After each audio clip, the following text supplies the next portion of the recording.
নমস্কার, কেমন আছেন সবাই? আশা করি সবাই খুব ভালো আছেন। ব্যানার্জির রান্নাঘরের আরেকটি পর্বে আপনাদেরকে স্বাগত জানাই। অনেক দিন ধরে কোনো ভিডিও দিতে পারছি না, আমার শরীরটা খুবই খারাপ। গলার ভয়েস শুনে নিশ্চয়ই বুঝতে পারছেন প্রচণ্ড ঠান্ডা লেগেছে, এর সঙ্গে জ্বরও রয়েছে। তাই আজকে একটু ঝালঝালভাবে মাশরুম খেতে খুব ইচ্ছা করছিল, তাই একটু মাশরুম আনলাম। নিয়ে মাশরুমটাকে পরিষ্কার করে একটা মাশরুমকে 4টে টুকরো করে কেটে নিয়েছি। সমস্ত মাশরুমগুলোকে সুন্দরভাবে কেটে পরিষ্কার করে নিয়েছি। এবার মাশরুমটি রান্না করার জন্য আমি একটা মশলা তৈরি করব। তার জন্য নিয়ে নিলাম পেঁয়াজ কুচি। এখানে আমি 2টো বড় সাইজের পেঁয়াজ নিয়েছি, দিলাম আদা কুচি, আর দিয়ে দিচ্ছি রসুন, দিয়ে আর দেবো টমেটো, দিয়ে সমস্তগুলোকে খুব ভালো করে পেস্ট করে নেবো। এবার মাশরুমটা রান্না করার জন্য প্রথমে কড়াইতে দিয়ে দিলাম সর্ষের তেল। অবশ্যই মাশরুম রান্না করার জন্য আপনারা সর্ষের তেলটাই ব্যবহার করবেন। এই মাশরুমটাকে আমি পুরো মাংসের মতো করে রান্না করব, ঝাল ঝাল খেতে খুবই ভালো লাগবে। এটা ভাত, রুটি, লুচি যে কোনো কিছুর সাথে আপনারা খুব ভালোভাবে এটা খেতে পারবেন।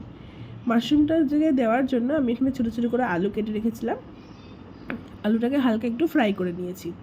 এবার কড়াইতে তেল রয়েছে, এবার ওই তেলের মধ্যেই আমি ফোড়নে দিয়ে দিলাম তেজপাতা আর শুকনো লঙ্কা, দিয়ে একটু ভাজা ভাজা হয়ে গেলে যে মশলাটা আমি পেস্ট করে রেখেছি পেঁয়াজ, আদা, রসুন এবং টমেটোর, সেই পেস্টটাকে সম্পূর্ণ ঢেলে দেবো তেলের উপরে, দিয়ে খুব সুন্দর করে মশলাটাকে কষিয়ে নেব।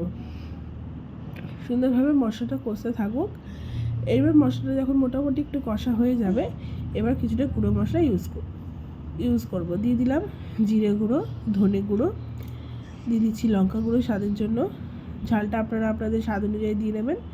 দিয়ে দিলাম হলুদ গুঁড়ো পরিমাণ মতো, দিয়ে সম্পূর্ণ মশলাটাকে আবারও ভালো করে পেঁয়াজ, আদা, রসুনের সঙ্গে খুব ভালো করে কিন্তু মিক্স করে নিচ্ছি।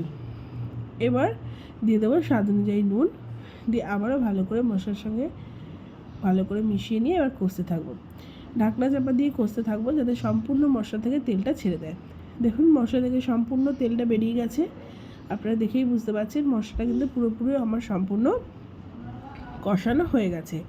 এবার প্রথমে যে ভেজে রাখা আলুগুলো রয়েছে, আলুগুলোকে দিয়ে দেবো মশলার মধ্যে, দিয়ে খুব ভালো করে মশলার সঙ্গে আলুটাকে একটু কষিয়ে নেব। আলুটা একটু মোটামুটি কষা যখন হয়ে যাবে, আবার ঢাকনা চাপা দিয়ে দিলাম। দেখুন আলুটা কষা হয়ে গেছে, তেল ছেড়ে দিয়েছে। এই অবস্থায় আমি এরপরে কিন্তু মাশরুমটাকে অ্যাড করব। মাশরুমটাকে খুব ভালো করে পরিষ্কার করে নিয়েছি। দেখুন এবার মাশরুমটাকে দিয়ে এবার মাশরুমটাকে আলুর সঙ্গেও মশলার সঙ্গে খুব ভালো করে কষিয়ে নেব। এই সময় খুব আলতো হাতে কিন্তু খুন্তিটা চালাতে হবে, নাহলে কিন্তু মাশরুমটা ভেঙে যাবে। মাশরুম ভেঙে গেলে ভালো লাগবে না, একটু গোটা গোটা থাকলে খেতেও ভালো লাগবে যখন মুখে পড়বে। দেখুন সম্পূর্ণ মাশরুম দিয়ে আলু দিয়ে মশলাটা কষে গেছে। এইবার আমি এখানে ইউজ করব গরম জল। অবশ্যই আপনারা গরম জল দেবেন, ঠান্ডা জলও দিতে পারেন, কিন্তু গরম জল দিলে মাশরুমটা খেতে বেশি ভালো লাগবে। পরিমাণ মতো জল দিয়ে ভালো করে এবার আলুটাকে সেদ্ধ হওয়ার জন্য রেখে দেবো। আলু আর মাশরুমটা যাতে সেদ্ধ হয়ে যায়, সম্পূর্ণ আলু মাশরুম সেদ্ধ হয়ে গেছে। এইবার নামানোর আগে দিয়ে দিলাম একটু গরম মশলা গুঁড়ো, দিয়ে আবারও ভালো করে একটু নাড়িয়ে নিচ্ছি। ব্যাস একদম ঝাল ঝাল মাংসের মতো মাশরুম কিন্তু রেডি। দেখেই বুঝতে পারছেন কতটা সুন্দর হয়েছে। আপনারা একবার এইভাবে বাড়িতে ট্রাই করে দেখবেন। আপনারা তো মাশরুমের অনেক কিছু রেসিপি খেয়ে থাকেন, একবার এইভাবে মাশরুমটা রান্না করে দেখবেন, নিশ্চয়ই আপনাদের ভালো লাগবে। যদি আমার এই রেসিপি আপনাদের ভালো লাগে অবশ্যই চ্যানেলটিকে সাবস্ক্রাইব করবেন। ভিডিওটি কেমন লাগলে অবশ্যই কমেন্টে জানাবেন, আর আমার চ্যানেলটিকে লাইক করবেন, শেয়ার করবেন, এবং খুব ভালো লাগবে আপনাদের এভাবে রান্না করে একবার খেলে। আশা করবো আপনাদের এই রেসিপিটি ভালো লেগেছে। ধন্যবাদ।